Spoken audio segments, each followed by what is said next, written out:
What's up, guys? It's been a long time since I've done one of my videos, but I have a good reason to come up and do it today. I'm going to try to be quick, but of course, that's very hard to do. Whenever you're discussing things like this, I could actually talk about it all day. But we have John Gray, Derrick Jaxn. John Gray had a video on the Sister Circle, and he said some things as far as about his relationship with his wife. Derrick Jaxn had his response, and like everybody is in an uproar. Some people agree, some people disagree. So I guess I'm coming with my response to the response. If it seems like I'm talking fast, it's because I have a lot to say and I don't want to take up too much of your time saying it. John, okay, here's the deal. John talks about how his wife had to cover him while he grows up. And I did take notes so I could be accurate. He talks about the fact that his wife went through more pain birthing him than his children. He talks about how his wife covered areas that could have exposed him, allowed him to heal while seeing the God in him. And he also talked about the difference between a lid and a covering. All right. Derrick talks about how it's a mistake trying to love somebody despite needing healing. And wrongfully ask that they love us in return. He said a lot of what was described by John was problematic and a big issue, and he was saying that the interviewer should have asked what was the toll taken on his wife, what was the price that she had to pay trying to love a broken man, and what is the price that any woman has to pay trying to love a broken man. He was saying that from that, his wife, Sister Aventur, sorry about messing up that name like that. I'm just going too fast. He's saying that she may have scars that may never heal. That you didn't get to the point where that he didn't grow. John didn't grow to a point where he didn't need his wife to fight his battles. I guess he's saying that he should have been to a place where he didn't need his wife to do all of that. And he felt like dysfunction and toxicity at the hands of a man is being glorified. He said that they first 8 years of their marriage was spent as raising John as opposed to 8 years of a healthy relationship. He said that John was a lid to his wife. And he said he has a responsibility to make sure that we correct misunderstanding. And he talked about the expectation of women exclusively to be put through hell in order to receive heaven from a man that she loves. So these are the things that were kind of addressed in these videos. I would like to say this. I have kind of followed, not really followed strictly John Gray and his wife, but I've watched certain episodes of their show. I've watched certain messages by John Gray, enough to know that these good people, they good people and they do have a healthy relationship. They're not toxic to each other. John is open about a lot of issues that he has as a man of God. His health, and his wife is right there with him. Aventur? I hope I'm not messing up that name. It's a beautiful name and a beautiful lady, beautiful family. But so excuse me for messing up the name. But we'll call her Sister Gray. But she's supportive of him in everything. Anything that he's doing, you see her right there.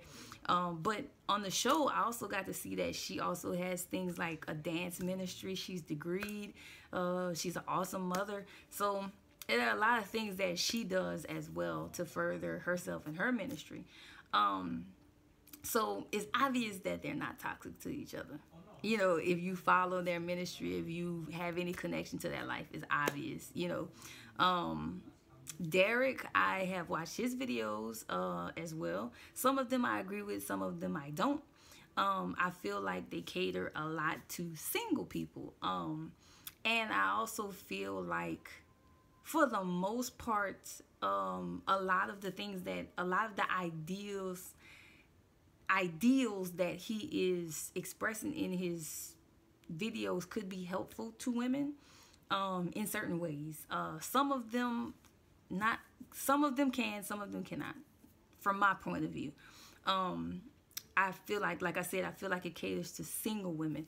But whenever you get into relationships, if you're married, you know, because to me, if you're not married, you're single. So if you're dating, you're single.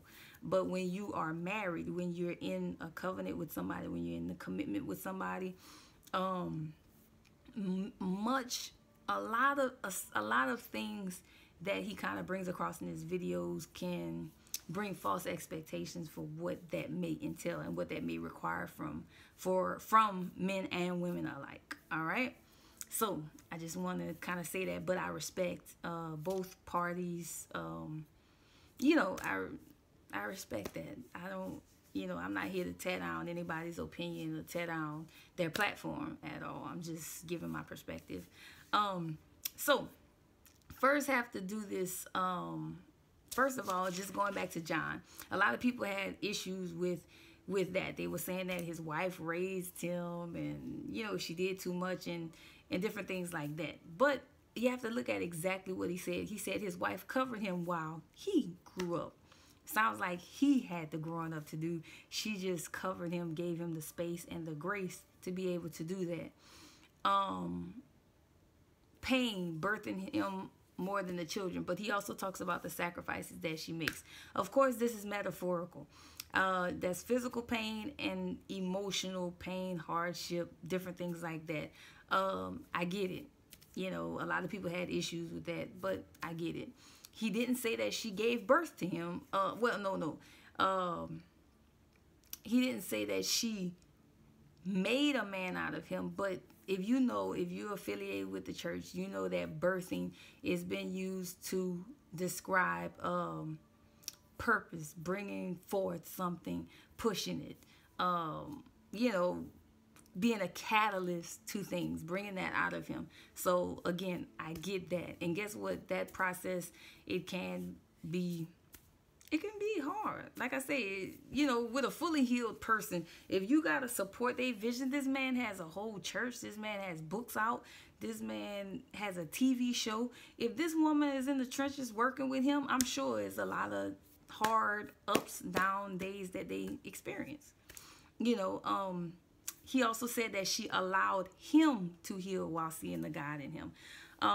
As far as women in the church, women in godly settings, the thing of it is, you marry a godly man, especially a preacher, and you feel like, oh, he's so anointed, he got it all together. And then you get behind closed doors and you start to see his flaws. You start to see things that he battles with. You start to see his struggles. All of a sudden, if an immature woman, that he's no longer a man of God.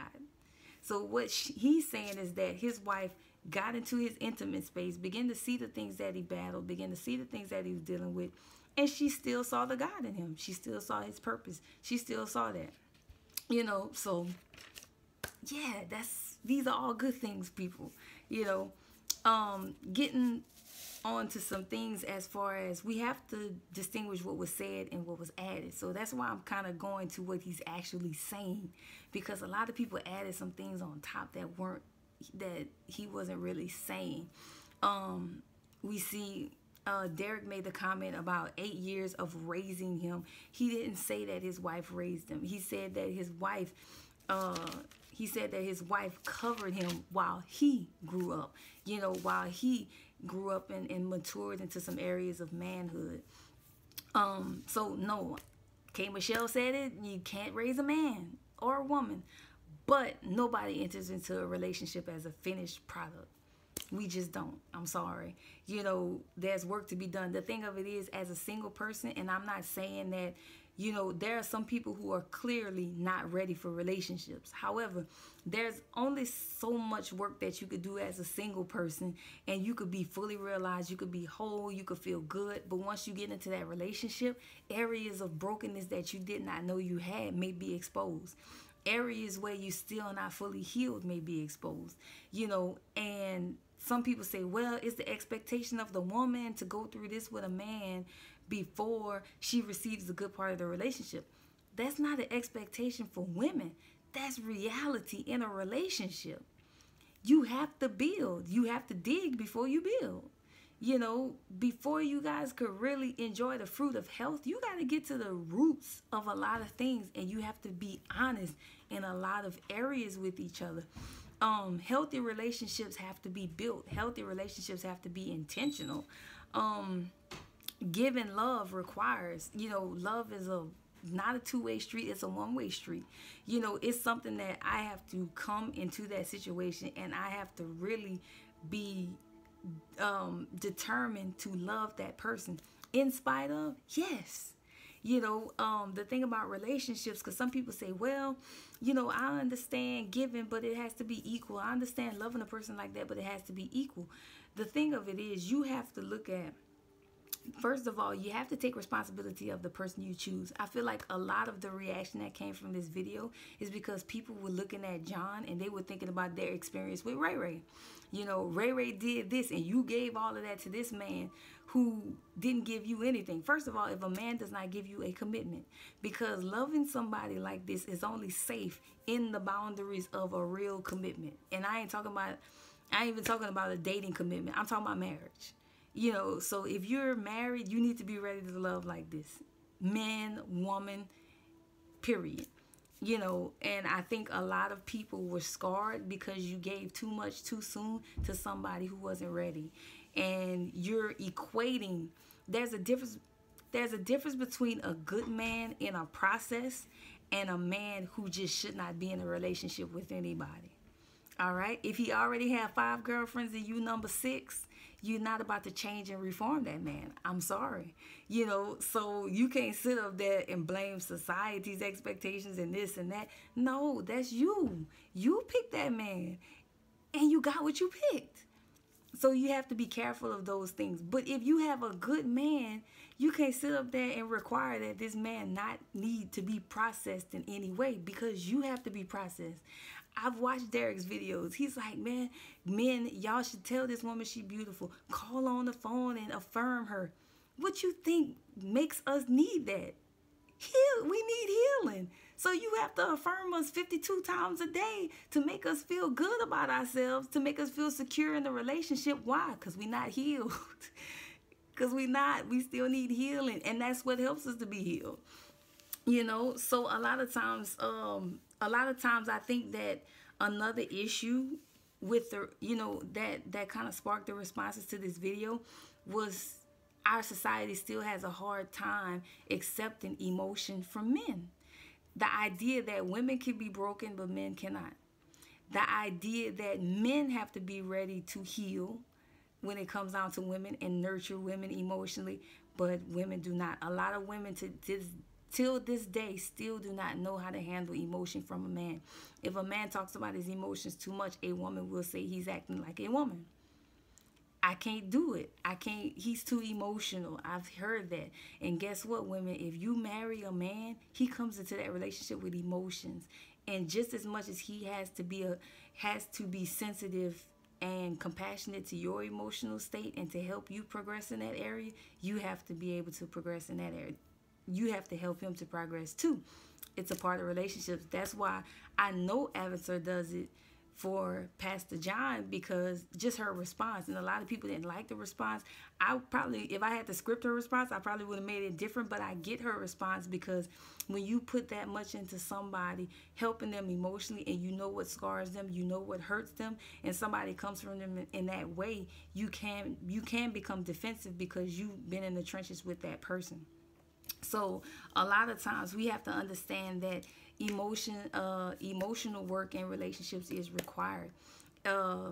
Giving love requires healing. Accepting love requires healing a lot of times. So women have to be prepared to support a man emotionally. Men have to be prepared to support women emotionally. And my thing is, be careful of it, So when it comes down to John Gray's video, I have to look at what he was saying, and I have to hear it fully. The Bible, a lot of women talk about being a Proverbs 31 woman. The Bible talks about how her husband will rise and call her blessed. Her children will rise and call her blessed. Basically, what you saw on that video was Proverbs 31 in action. That man rose up and called his woman blessed. Verbatim, he said, she deserves anything I can give her. I will live the rest of my life honoring her. That's the result. Whatever she did in those 8 years, she just planted seeds, and she is reaping a lifetime of this man honoring her. You know, and some people say, well, why do women have to go through hell and all of this in order to get heaven? Here's the thing, it's not about that. It's about you plant seeds, you dig, you do the work, and you reap the fruit. You reap the fruit. That just is what it is. A lot of times we want these pre-prepared, fully realized people, and we don't even understand that takes away God's purpose for relationship. When God put us in relationships, he didn't do it without purpose.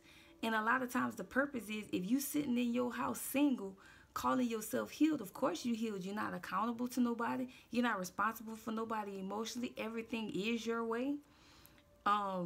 Nobody has to question your way. Your emotions are sealed off. You're not vulnerable to anybody. If you get tired of somebody's company, you tell them to go home. You don't call them for 3 days. You don't, and that's because you're single. So of course you healed. None of those issues rising to the top. Me personally, I was honest with my husband. I told him before we were married, when we were friends, I was like, I'm good now. I've come through a lot of things. I've worked through a lot of things, but I know there's still another level of healing that I will need when I'm back in a relationship. And that's exactly what happens. And he was prepared for it, and I was prepared for it, and we worked it out. So like I said, I respect everybody's opinion on it, but at the end of the day, we just have to be careful that what are you expecting when you get into a relationship? Are you expecting that, okay, that person is healed and it's just going to be all hunky-dory because they healed and I ain't going to have to walk through anything with them? No, what you going to do if your husband goes through a time of depression, if he's crying at night, if he's frustrated, if he's shut down? Men, what will you do if your wife is going through insecurities, anxiety, can't sleep at night, her hair falling out because she's stressed out? You have to be ready because we're human. We have human experiences. Humans are broken because of whatever reasons. Some reasons we can control, some reasons we can't. But you have to be ready to walk through that when you call yourself wanting to get into a marriage with somebody. And you have to also take responsibility for the people you choose. You gave your all to somebody who shouldn't have been in they barely can take care of a dog, let alone a marriage or a dating relationship. And you went into a dating situation, you went into a casual situation, and you gave all of that. And so you hurt behind it. I understand. But here's the thing. When you marry, that's a different level. And you have to be careful of the person you choose. Sometimes we choose the wrong person. We choose people, and you can meet somebody and right off the bat that's not good for you. But yet and still, you push past it. We looking at the Grays. The Grays benefit. She planted her seeds in good ground. So her husband is on TV praising her. Just make sure you do the same. It's that simple. Be wise. Bye, y'all.